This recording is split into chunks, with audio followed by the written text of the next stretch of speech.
اعوذ باللہ من الشیطان الرجیم بسم اللہ الرحمن الرحیم یا ایھا الذین آمنوا لا تبطلوا صدقاتکم بالمن والاذی، اہل ایمان اپنے صدقات کو باطل نہ کر لو، نسیہ منسیہ ہو جاتے ہیں، بالمن والاذی، جتلا کر اور کوئی اذیت بخش بات کہہ کر، کالذی ينفق مالہ رئاء الناس، ان لوگوں کی طرح، اس شخص کی طرح جو اپنا مال خرچ کرتا ہے لوگوں کو دکھانے کے لیے، دے تو رہا ہے صدقات، چیریٹی ہاؤس، بڑے بڑے ادارے قائم کر دیے ہیں، یہ کہ سب ریاکاری ہے۔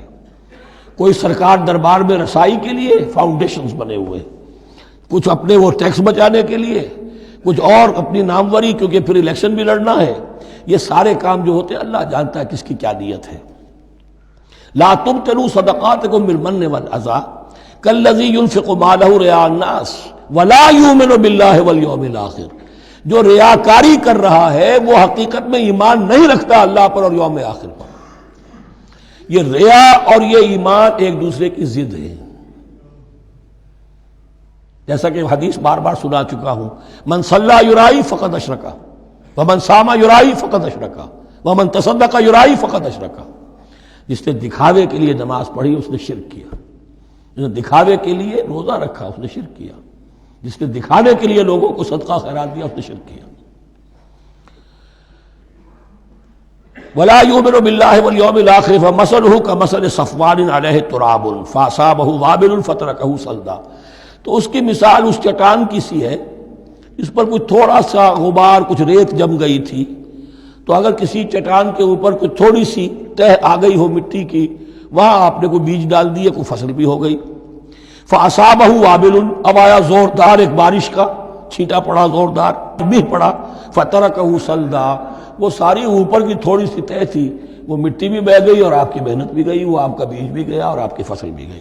وہ چٹان جو ہے چٹیل چٹان وہ اندر سے نکل آئی، یعنی سب کچھ گیا۔ ریاکاری میں اس کا مطلب یہ ہے مال بھی دیا اور حاصل کچھ نہ ہوا، بیج بھی گیا، اور اللہ کے ہاں کسی اجر و ثواب کا سوال ہی نہیں۔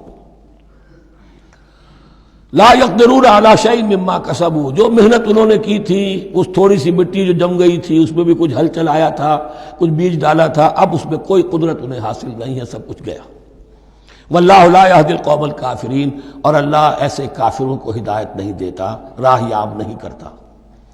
ومثل الذین ینفقون اموالہم ابتغاء مرضات اللہ، اس کے برعکس وہ لوگ، وہی سائملٹینیس کنٹراسٹ، جب ایک ریاکاری کے خرچ کے لیے وہ ایک مثال دی گئی، تمثیل اور تشبیہ دی گئی، تو اب جو واقعتاً اللہ تعالیٰ کے اجر و ثواب کے لیے خلوص و اخلاص کے ساتھ خرچ کرتا ہے اس کے لیے بھی مثال۔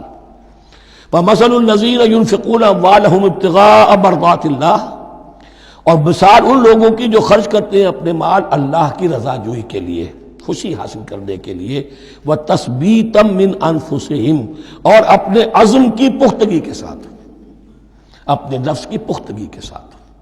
کمثل جنت، ان کی مثال اس باغ کی ہے، بربوۃ، جو ذرا بلندی پر ہے، باغ ہے، جیسا کہ میں نے عرض کیا نیچرل باغ کا یہی تصور ہوتا تھا، ذرا اونچائی پر جو ہے پلانٹیشن ہے، ندی بہ رہی ہے کوئی دامن میں جس سے خود بخود اس کو اریگیشن ہو رہی ہے۔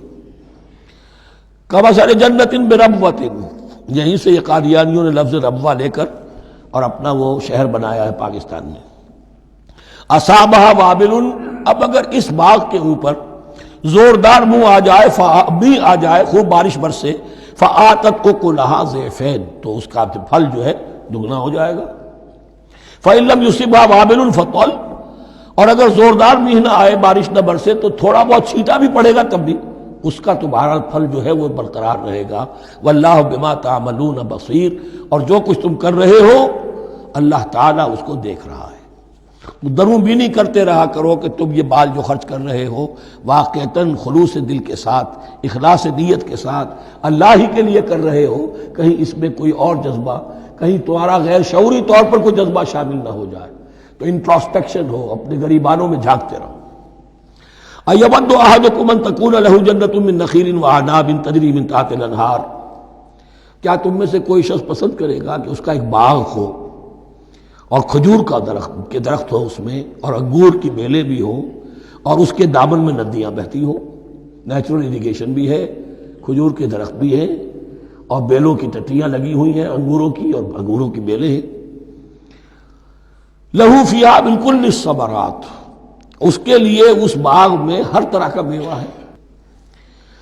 فاصابہ الکبر، اب اس پر بڑھاپا بھی طاری ہو گیا ہے. وَلَهُ ذُرِّيَّةٌ ضُعَفَاء، اور اس کی اولاد ہے ابھی چھوٹی عمر کی، کم سن ہے، کمزور ہے. فاصابہ اعصار، کہ اچانک اس باغ کے اوپر ایک ایسا بگولا، ایک ایسی آندھی آئی جس میں آگ ہے. فیہ نارن، کوئی ایسا آگ بھری آندھی آئی. فاصابہ اعصار فیہ نار فاحترقت، پورا کا پورا باغ جل کر جلس کر رہ گیا. کذالک یبین اللہ لکم الآیات لعلکم تتفکرون، اس طرح اللہ تعالیٰ تمہارے لیے اپنی آیات کو واضح کرتا ہے تاکہ تم تفکر کرو. یعنی ایک انسان نے ساری عمر سمجھا ہے کہ بڑی میرے نیکی کمائی ہے، میں نے یہ کیا ہے، میں نے فاؤنڈیشن بنایا، میں نے مدرسہ قائم کر دیا، میں نے یتیم خانہ بنا دیا. لیکن یہ کہ اچانک کسی وقت مانو آنکھ کھلے گی، جب آنکھ کھلی گل کی تو موسم تھا خزاں کا، معلوم ہوگا یہ تو کچھ بھی نہیں تھا. یہ تو گویا کہ ایک بگولا آیا سب کو جلا گیا، اس لیے کہ اس میں اخلاص تھا ہی نہیں. اس میں نیت جو ہے اس میں کھوٹ تھا، اس میں ریاکاری تھی، اس میں لوگوں کو دکھانا مقصود تھا. پھر حال وہی ہوگا جس طرح کہ وہ بوڑھا اب کفے افسوس مل رہا، اب کیا کرے، بوڑھا ہو چکا ہے، دوبارہ تو باغ لگا نہیں سکتا. لہذا جب وہ موت آ جائے گی تو گویا کہ اب اس کے لیے موقع نہیں ہے کہ دوبارہ کوئی کام اور کر سکے. یا ایھا الذین آمنوا انفقوا من طیبات ما کسبتم ومما اخرجنا لکم من الارض، اے ایمان والو خرچ کرو، اللہ کے لیے دینا ہے، اللہ کے دین کے لیے دینا ہے، اللہ کے نام پر دینا ہے. من طیبات ما کسبتم، جو چیز تم نے کمائی ہے اس کی اچھی چیز، پاکیزہ چیز، بہتر چیز. وَمِمَّا أَخْرَجْنَا لَكُم مِّنَ الْأَرْضِ، اور جو کچھ ہم نے نکالا تمہارے لیے زمین سے. اب زمین سے ظاہر بات ہے جو بھی نباتات آ رہی ہے، چاہے وہ کوئی چراہ گاہ ہے تو اس کے اندر سے جو ہے وہ بھی ہریاول ہے تو اللہ نے پیدا کی ہے. کھیت کے اندر آپ نے محنت کی ہے، ہل چلایا ہے، بیج ڈالے ہیں، لیکن یہ کہ فصل کا اگانا تو آپ کے کام ہاتھ نہیں ہے، تو اللہ کے ہاتھ میں ہے. تو جو کچھ ہم نے نکالا ہے تمہارے لیے، وَمِمَّا أَخْرَجْنَا لَكُم مِّنَ الْأَرْضِ وَلَا تَيَمَّمُوا الْخَبِيثَ مِنْهُ، اور اس میں سے ردی مال کا ارادہ نہ کرو. تنفقون، کہ اسے خرچ کر دو. زکوٰۃ دینی ہے، عشر دینا ہے، تو جو ردی چیزیں ہیں، اب بھیڑوں بکریوں کا غلہ ہے، ان میں سے اتنی بکریاں نکالنی ہیں، اتنی بھیڑیں ہیں، تو اب جو ذرا کمزور ہیں، لاغر ہیں، بیمار ہیں، نقص والی ہیں، گنتی پوری کرنی ہے نا. اسی طریقے سے عشر نکالنا ہے تو گندم کا ڈھیر لگا ہوا ہے، اس میں سے کہیں بارش پڑ گئی تھی، وہ نکال دو. ولا تیمموا، تیمم کے معنی یہاں نوٹ کر لیجئے قصد کرنے کے ہیں. ولا تیمموا الخبیث منہ، کہ اس میں سے جو ردی مال ہے، جو ناپسند ہے، اس کا قصد نہ کرو. تنفقون، کہ اسے خرچ کرو. ولستم بآخذیہ، اور تم ہرگز نہیں ہوگے اس کو لینے والے. ایسا بھی تو ہو سکتا ہے کہ تم محتاج ہو جاؤ اور تمہیں ضرورت پڑ جائے، پھر اگر تمہیں کوئی ایسی چیز دے گا تو تم قبول نہیں کرو گے. وَلَسْتُمْ بِآخِذِيهِ إِلَّا أَن تُغْمِضُوا فِيهِ، الا یہ کہ چشم پوشی کرنے پر مجبور ہو جاؤ، احتیاج اس درجے کی ہو کہ جو بھی مل جائے، ردی مل جائے، اچھا مل جائے، نفیس مل جائے، خبیث مل جائے، جو بھی مل جائے چشم پوشی کرو. اس کے سوا آدمی جو ہے وہ اپنے طیب خاطر کے ساتھ جو ہے وہ ردی شے قبول نہیں کر سکتا. وَاعْلَمُوا أَنَّ اللَّهَ غَنِيٌّ حَمِيدٌ، پھر دیکھیے غنی کا لفظ، جو کچھ دے رہے ہو یہ نہ سمجھو کہ اسے دے رہے ہو، محتاج کو دے رہے ہو، ضرورت مند کو دے رہے ہو، بلکہ یوں سمجھو کہ اللہ کو دے رہے ہو.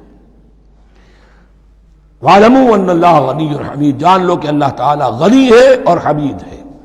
حمید یعنی اپنی ذات میں خود محمود. ایک کسی شے کی اچھائی یا حسن یا کمال ایسا ہوتا ہے جسے ظاہر کیا جائے، دیکھو بھائی اس میں یہ خوبصورتی ہے، اور ایک وہ خوبصورتی ہوتی ہے جو از خود ظاہر ہے. حاجت مشاطہ نیست صورت دل آرام را. تو اللہ تعالیٰ اتنا ستودہ صفات ہے، اتنا محمود ہے اپنی ذات میں کہ وہ خود بخود محمود ہے، اسے کسی حمد کی حاجت نہیں ہے، از خود محمود ہے. صدق اللہ العظیم.